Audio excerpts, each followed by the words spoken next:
delighted to say that joining us to look ahead to West Ham's next game away at St James's Park, Saturday lunchtime, 12:30 kickoff, to let us know perhaps if our bets have got any chance of winning this week is Ketch from the Searching for Shinies podcast, also for his day job, a football editor at the Newcastle Chronicle Live.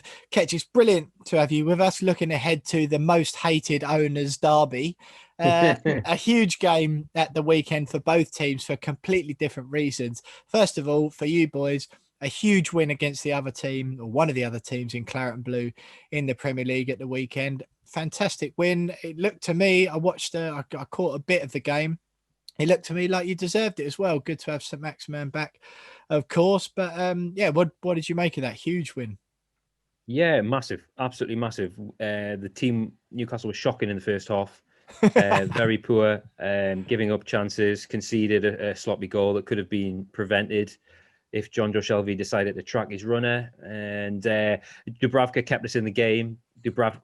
Paul Dummett almost scored an own goal. Dubravka's, keeping out shots from his own players. So it was a real calamitous first half. And then very early on the second half, St Maximum's introduced, and the whole vibe changes. The tempo, all of a sudden we've got an outlet. He set up fantastic goal for Jacob Murphy and then scored a brilliant solo effort. So that was a microcosm of last season. Dubravka keeping us in games and St Maximum's brilliance keeping us out. If we'd had St Maximum for most of the season, we probably wouldn't be in bother, but we probably wouldn't also be in the top half of the table either. Ketch, I know he's returning from injuries, and maybe this is me not knowing the full picture, but he seems to have been used sparingly, considering for me, he's unreal. Anyone would take him really in the league. He's a superb player, but he didn't start the other day. He's not started a few times when he has been fit. And what do you make of that? Steve Bruce isn't really helping himself with that one, is he? Well, whenever St Maximum is available, he will be involved. He had bad COVID for the whole of December, and then it took him ages to recover from that. And then he came back and he picked up a little hamstring injury. So you've got to treat those carefully. So whenever he's half fit, he's on the bench and he's always introduced. And in a half fit, Alan St Maximum is absolutely fantastic. So he is used an awful lot, as much as possible. He's not a case of him being dropped. He is probably our best player. Him and Callum Wilson, irreplaceable. And without them, we'd be down there with Sheffield United and West Brom, no doubt. Do you think, though, Ketch, because I remember watching you earlier in the season, and again, because we've one of our podcasts earlier in the season was called "We Are the London Version of Newcastle." Same sort of, I think, see a lot of similarities between our two clubs. We mentioned the hated owner derby at the beginning, but it's the two biggest sort of argument. No, what's the word? The two most teams with the most ill feeling from the fans to their owners. Blimey, I'll get my words out one of these days. But that with our two teams, you don't see it at any other clubs. Obviously, other clubs aren't fans of their owners or whatever, but you don't see the out and out hatred and mass protest as well by the sheer numbers of fans who don't like the owners. Huge fan bases, both clubs. Big stadiums. Obviously, one of them's got loads of character and loads of history, and the other one's called the London Stadium. But I see similarities in the clubs, the fan bases that are frustrated or have been until this season. But obviously, West Ham have had a bit of an anomaly campaign. Earlier in the season, it looked okay for Newcastle. You mentioned St Maximum there, and you seemed like the classic mid-table team where you've got a decent-ish, an average-ish squad of players with a couple of stars. And as soon as they don't play, you go back to being average and bottom of the table stuff. Is it as bad as it seems? Because listening to Newcastle fans now, empathy is normally my initial reaction when I hear of Newcastle fans on the radio. Lots of people are quick to bait them and go, should just be lucky to be in the Premier League. Absolutely not. Couldn't disagree with that more. But what's your whole take on the whole situation at Newcastle at the moment, especially as far as the squad and Steve Bruce goes? Because it's just, for me, like, I'd never know where I sit on it, but I'm just inclined to empathise with the fans first and foremost. Well, it's just a catalogue of errors, a massively underperforming club for one. So don't think that Steve Bruce hasn't had money to spend. We brought in Callum Wilson, we brought in Jamal Lewis, we Joe signed Linton, Ryan. I suppose. Joe Linton for 40 million when we could have had Jared Bowen for 20. So it's just mistake after mistake after mistake. Mike Ashley completely loses interest with the club, and then all of a sudden he wants to sign Joe Linton. Why does he want to sign Joe Linton? Rafa didn't want Joe Linton. Steve Bruce had never probably heard of Joe Linton. All of a sudden there's 40 million pounds for Joe Linton to come over, and he's terrible. He's a striker who doesn't score goals, and Steve Bruce persists with him and plays with him. So he's got some good players at his disposal. He's got a better squad, I think, than what Rafa had. Yet the selection and the setup is shocking. We go to Sheffield United and play on the back foot. Sheffield United, who hadn't won a game all season, were there in January trying to soak up play and nick one at the end. Like, what kind of a setup is that? It's shocking. And don't you said, things seemed all right in Newcastle. It's been awful all season. The best part of the season was beating West Ham on the opening day of the season, and you think, hello, that's a good result. And then the next game we played Brighton at home, exactly the same tactics, Andy Carroll up front, and it was absolutely awful. Graham Potter completely outthought Steve Bruce, and we immediately thought we're in for a really bad season here. And so it's proved. It's been absolutely shocking. For the quality of players he's got at the club, he's just not getting anywhere near the potential out of that team. And there's players on the bench who aren't getting a chance. Sean Longstaff, who 18 months ago was neck and neck with Declan Rice, has completely gone backwards. His brother, Matty Longstaff, Bruce begged him to stay, begged him to sign a 2-year contract. He's not even making squads. He was in the England under-20 squad a year ago. He's not even making Newcastle squads. We've got an 18-year-old kid, local lad, Elliot Anderson, who is, from what we're led to believe, and people who watch Newcastle under-23, he's fantastic, creative number 10. He's impressed for England under-19s and scored an unbelievable free kick in the Youth Cup on Sunday.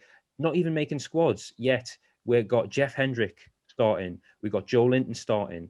We've got Joe Willock came from Arsenal and looked, bright and fresh and energetic. And he was on the bench against Burnley. He's gone completely backwards. So Steve Bruce is not getting anywhere near the potential out of this squad. And that's just on the field. Off the field, it's even worse. There's a complete disenfranchisement between the owners and our fans. The club are we're the last club to refund season ticket holders. They don't communicate. They don't tell us what's going on.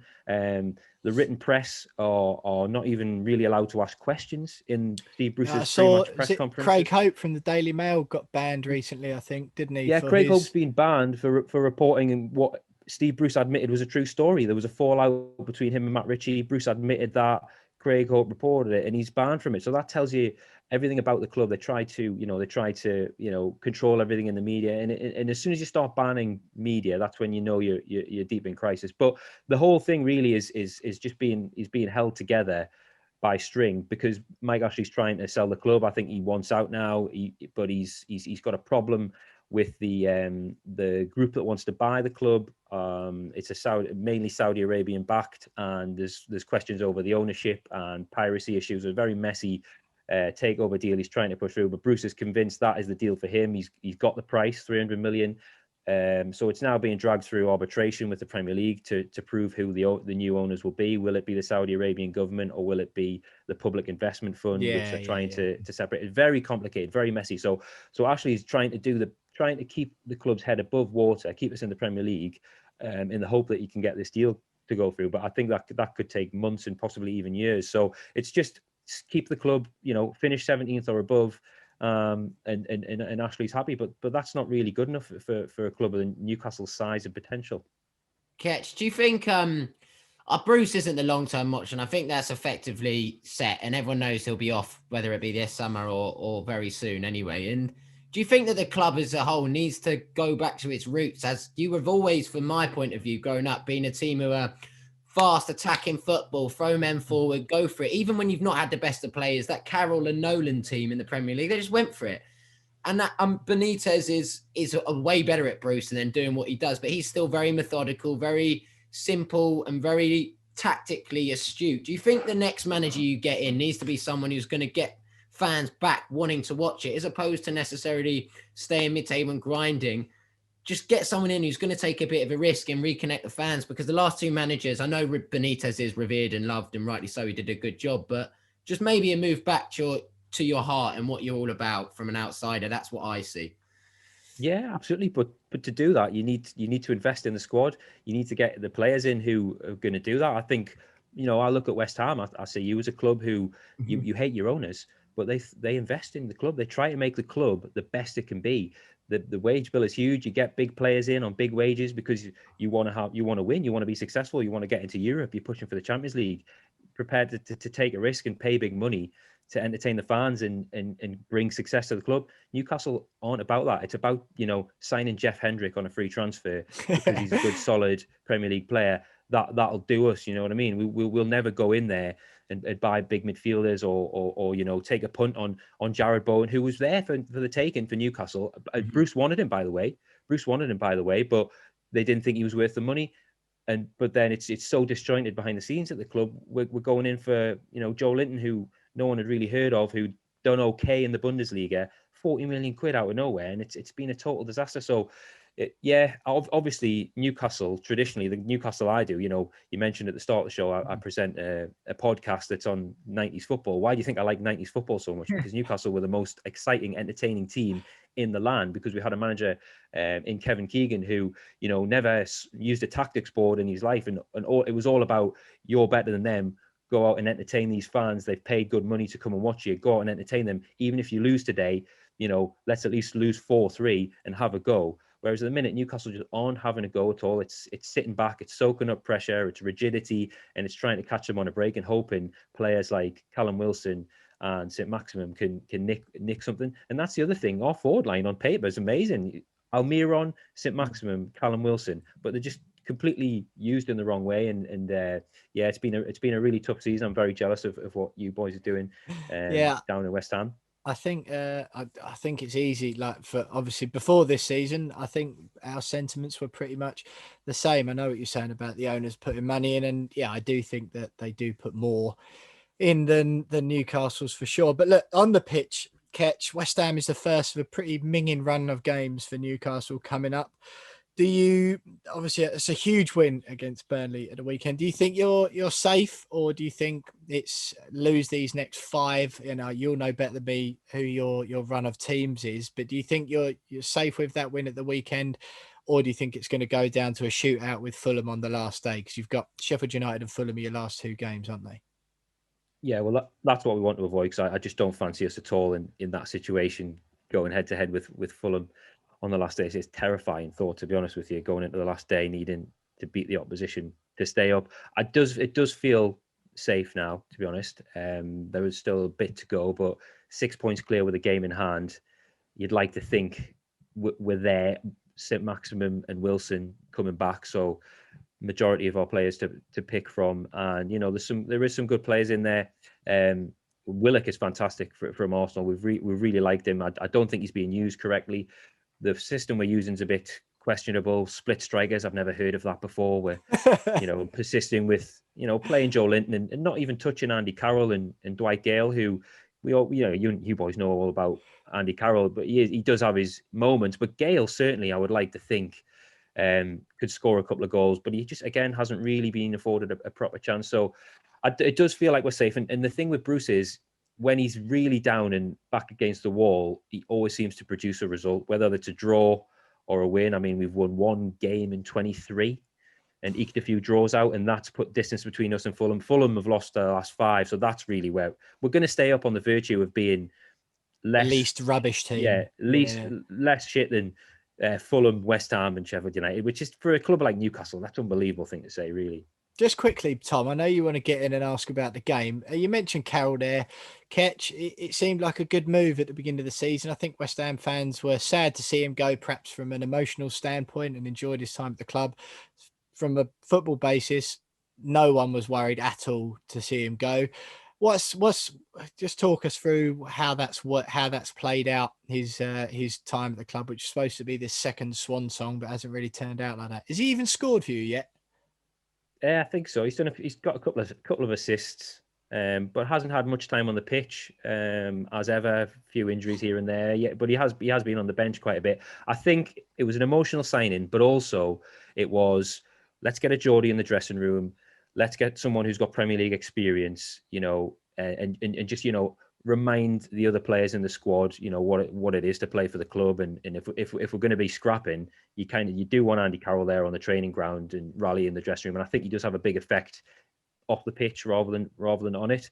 And it was a pay as you play. I think he's on a relatively low basic wage for the Premier League, but I think he's on a massive appearance fee, which was interesting because against West Brom, he came on for about 20 seconds and didn't touch the ball. And that was a bit of an eyebrow raiser. I think, all right, you doing your friend, keeping Andy sweet in the dressing room there with a little 50 grand cameo at the end of the game. So that was got the fans talking.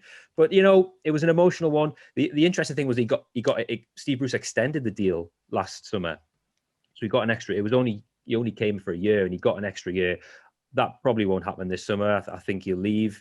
And it'll be interesting to see what he does. Will he go down the divisions? Will he get a chance? Maybe he'll go abroad. But it was great for Andy moving back to the Northeast. And yeah, it'd be interesting to see what he said. But yeah, it hasn't had much of an effect on the pitch. But I do think having him in the dressing room has probably helped.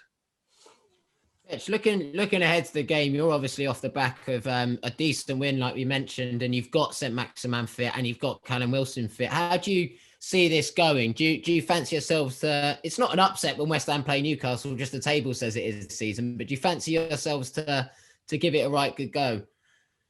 Well, I hope so. But what will probably happen is we'll give you all the ball and we'll sit back and we'll try and nick something, which isn't what we want to see as fans. But that's the pragmatic defensive approach that we've adopted all season. And I think there'll be an element of probably an element of fear. West Ham are doing so well, amazing result again at the weekend.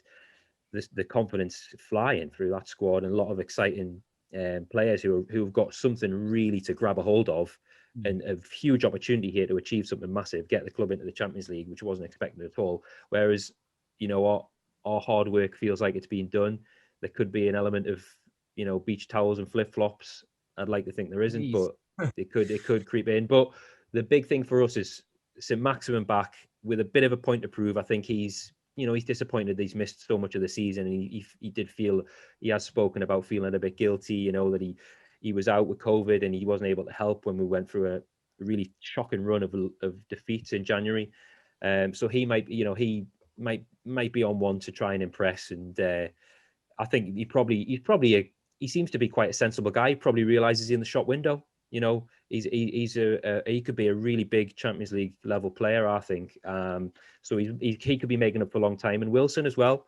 Great, fantastic goal scorer. The service he's had is been negligible, but his goals are he's approaching 20 goals in that Newcastle team is amazing. Yeah. And Almiron is so consistent and Graf. So if you've got a front three like that, that it could be huge for us. Longstaff came back first start for a while against Burnley, and he was very good. Final ball wasn't great. Shelvey always plays, which annoys some Newcastle fans because his form is so up and down, mainly down. So you're probably looking at Longstaff and Shelvey in the middle. Willock available on the bench, quite a decent looking bench at the minute. And we're a little bit fragile at the back at the minute with Lascelles out. And we've got a great keeper. Again, I think Dubravka could play in the Champions League. I think he really goes under the radar. He's a very underrated goalkeeper. So on paper, it's great, but we'll see what the setup's like. We'd probably take a draw, but I think the way you guys are going, I think you could easily come up there and get the 3 points based on the fact that the foot might be off the gas a little bit because they've got this 6 point cushion and a game in hand. Absolutely. Well, look, Ketch, has been absolutely brilliant having you on. Just quickly before we let you go, give us a score prediction for the game. Saturday lunchtime, early kickoff, Newcastle v West Ham, St James's Park. I think you'll win 3-1. Best of luck to you. Excellent. I must admit, Ketch, we've had most people come on, all the opposition views come on this season and go, I think we'll nick a win. Because I think in the back of their mind, they still think, West Ham can't keep this going. But so to be honest, after we have those, we normally go and win. So it might be a bit of reverse psychology and you might be lucky. And what a double that would be for you over us this season. But look, Ketch there from Search of a Shinies podcast, also a football editor at the Newcastle Chronicle Live. It's been absolutely brilliant having you on. Thanks very much for